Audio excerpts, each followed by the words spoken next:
उनको कोई दर्जा नहीं दिया जा रहा है, ना उन्हें राजकीय कर्मचारी का दर्जा दिया जा रहा है, ना उन्हें संविदा के कर्मचारियों का दर्जा दिया जा रहा है। और बार बार जब बात आ रही है कि उनको उनके अधिकार का पैसा मिले। आज सेविका सहायिका पर लाठीचार्ज और पूरी इस तरह से मांग कर क्यों नहीं बढ़ा रही है? आज सरकार को जवाब देना चाहिए। अपने सदस्य इनको परमानेंट कब किया जाएगा सर? कोई जवाब नहीं आया सर। ये तो नहीं, लोकहित के सवाल की अनदेखी हो रही है सर। कब किया जाएगा परमानेंट? नहीं, आप आंगनबाड़ी पर लाठीचार्ज होता है, कोई आवाज उठाता है अपना, उसकी आवाज बंद करने का प्रयास करती है। इनकी प्रगति की गई है, कृपया बताया जाए। अध्यक्ष महोदय,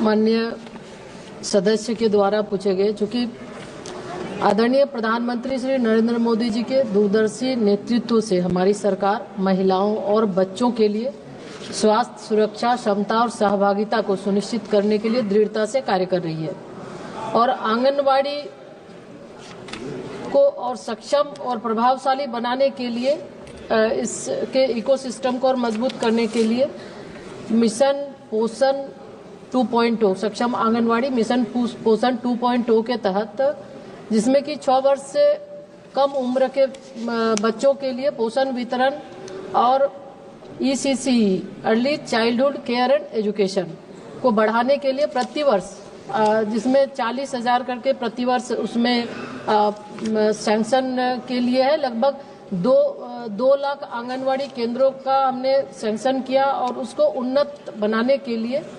बुनियादी ढांचे में उसमें वाईफाई इंटरनेट के साथ साथ LED स्क्रीन, उसके साथ ही साथ पोषण वाटिका, उसमें टॉयलेट की सुविधा हो, अन्य उसमें पेयजल की सुविधा हो और उसके साथ बच्चों के संज्ञानात्मक और रचनात्मक विकास को प्रोत्साहित करने के लिए शिक्षण उपकरण आदि भी हमने शामिल किया है।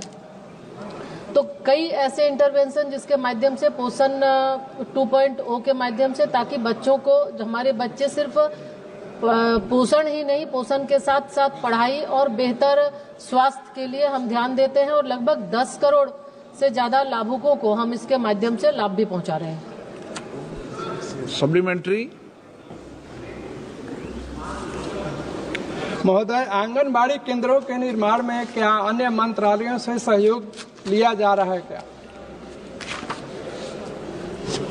अध्यक्ष महोदय, आंगनबाड़ी जो प्रश्न माननीय सदस्य ने पूछा है, तो आंगनबाड़ी के निर्माण में कई मंत्रालय इसमें शामिल है और ऐसे भी जो आंगनबाड़ी हमारा महिला बाल विकास मंत्रालय लगभग 18 मंत्रालय के कन्वर्जन के साथ चलता है और उसमें विशेषकर ग्रामीण विकास मंत्रालय, ग्रामीण विकास विभाग के मनरेगा के तहत हम आंगनवाड़ी केंद्रों का निर्माण करते हैं, जिसमें 8 लाख रुपए मनरेगा के तहत, 2 लाख रुपए 15वें वित्त आयोग किसी अनाबद्ध राशि के तहत और 2 लाख रुपए हम प्रति आंगनवाड़ी विभाग के माध्यम से देते हैं, ताकि उसके आधारभूत संरचना का विकास हो। और उसी तरह से माननीय प्रधानमंत्री जी के नेतृत्व में प्रधानमंत्री जनजातीय आदिवासी महान्याय अभियान यानी PM जनमन के तहत 18 राज्यों और संघराज्य क्षेत्रों को शामिल किया गया है, जिसमें 75 विशेष रूप से कमजोर जनजातीय समूहों के लिए ये योजना है। इसके माध्यम से भी हम 2500 आंगनवाड़ी केंद्रों का इसमें निर्माण होना है, जिसमें अभी तक हमने 2000 आंगनवाड़ी केंद्र 2139 आंगनवाड़ी केंद्रों की स्वीकृति हमने दिया है और उसमें से 1001 आंगनवाड़ी उसमें कार्यशील भी है और जिसके तहत लगभग हम देखें तो 22,800 लाभुक उसमें लाभान्वित हो रहे हैं। उसके साथ साथ एक प्रधान धरती आबा जनजातीय ग्राम उन्नत अभियान के माध्यम से भी 2000 नए आंगनवाड़ी केंद्रों को स्थापित किया जाना है, सक्षम बनाना है और उसके साथ साथ वहाँ पे अन्य जो आंगनवाड़ी और 6000 है उसको भी सक्षम बनाना है। तो इस तरह हम कई विभागों के साथ मिलकर आंगनवाड़ी केंद्रों को सक्षम बना रहे हैं और ताकि उसका लाभ सही ढंग से लोगों को मिले। श्री चंद्रशेखर जी। माननीय अध्यक्ष जी, धन्यवाद कि आपने मुझे ये प्रश्न पूछने का मौका दिया। मैं मंत्री जी से पूछना चाहता हूं, अध्यक्ष जी आपके माध्यम से, कि आंगनबाड़ी बहनें बहुत काम करती हैं और ये एक अच्छा विस्तृत कार्यक्रम है। क्या आंगनबाड़ी बहनों के वेतन जो मानदेय उनको मिलता है वो कितना है, और अगर ये सम्मानजनक मानदेय है उसकी भी जानकारी दें, और ये सम्मानजनक मानदेय नहीं है आपके, जब आप इसका उत्तर देंगे तो ये भी बता दें कि क्या उनके वेतन वृद्धि की कोई कार्यक्रम, कोई आपके पास रूपरेखा है, क्योंकि ये काम तो बहुत दिया जाता है लेकिन उस तरह का सम्मानजनक मानदेय सर उनको नहीं मिलता। धन्यवाद सर। अध्यक्ष महोदय, क्योंकि आंगनवाड़ी की जो कार्यकर्ता हैं वो कार्यकर्ता उसी ग्रामीण उसी क्षेत्र के होते हैं और उनको 6 घंटे के लिए हम उनसे काम लेते हैं। निश्चित रूप से आज वो बहुत ही बेहतर काम कर रही है और विभिन्न राज्य सरकार भी अलग अलग तरीके से उनसे काम ले रही हैं।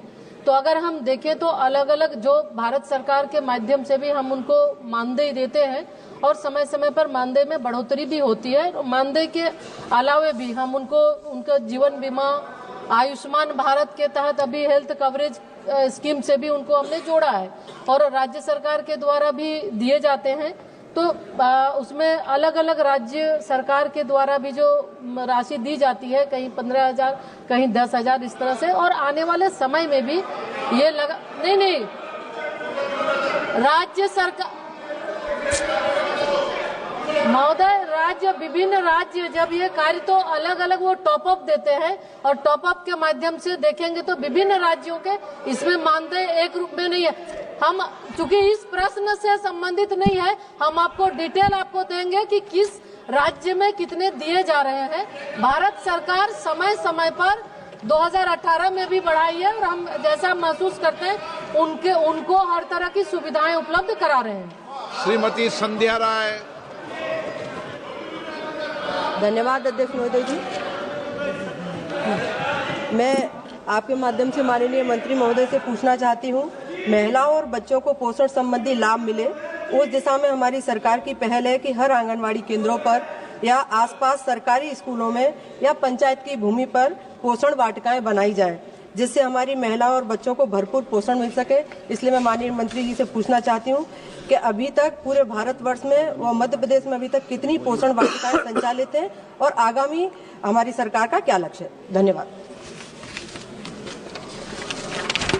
अध्यक्ष महोदय, पोषण वाटिका ये मिशन आंगनवाड़ी पोषण 2.0 के तहत हम आंगनवाड़ी केंद्रों को सक्षम बना रहे हैं। अभी तक पूरे देश के अंदर 2 लाख आंगनवाड़ी केंद्रों को स्वीकृति दी जा चुकी है सक्षम आंगनवाड़ी निर्माण के लिए। तो उसके लिए सक्षम आंगनवाड़ी में पोषण वाटिकाएं भी होती है और पोषण वाटिका के साथ साथ बेहतर उसमें आधारभूत संरचना, टॉयलेट की व्यवस्था हो, पानी पीने की व्यवस्था हो, आरओ सिस्टम की भी व्यवस्था कर रहे हैं। और बच्चों के जो ईसीसी की जो हम बच्चों को अनौपचारिक शिक्षा दे रहे हैं उसके लिए भी हम एक एलईडी स्क्रीन देते हैं ताकि उसके माध्यम से बच्चों को अनौपचारिक तौर पे वो शिक्षा ग्रहण कर सके। तो इसके तहत राज्य सरकार से जो हमारे पास अभी प्रस्ताव आए 2 लाख का हमने स्वीकृति दिया है और उसके तहत बहुत लगभग 15,000 से ज्यादा सक्षम बन चुके हैं, जहां पोषण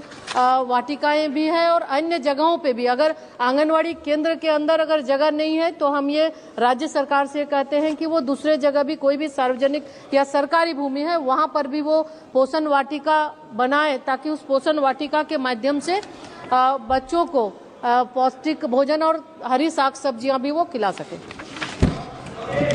सुश्री मिताली बाग।